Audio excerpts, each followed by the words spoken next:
முதலமைச்சர் ஸ்டாலின் முன்னிலையில் தனது ஆதரவாளர்களுடன் திமுகவில் இணைந்தார் முன்னாள் முதலமைச்சர் ஓ பன்னீர்செல்வம். சென்னையில் அணிகலன் தங்கம் விலை பவுனுக்கு 160 ரூபாய் குறைந்து ஒரு பவுன் 1,19,200 ரூபாய்க்கு விற்பனை. சென்னை உயர்நீதிமன்றத்தின் புதிய தலைமை நீதிபதியாக சுஷ்ருத் அரவிந்த் தர்மாதிகாரியை நியமிக்க கொலிஜியம் பரிந்துரை. தாம்பரம் சென்னை கடற்கரை இடையே இன்று முதல் கூடுதலாக 20 விரைவு மின்சார தொடர்வண்டிகள் இயக்கம்.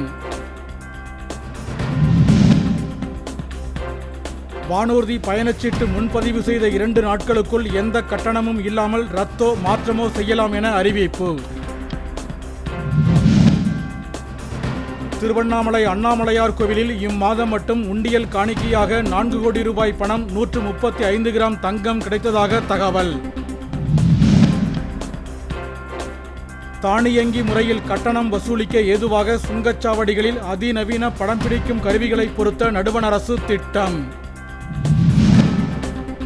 பாகிஸ்தான் மீது தாக்குதல் நடத்தி 15 இராணுவ நிலைகளை கைப்பற்றியது ஆப்கானிஸ்தான்.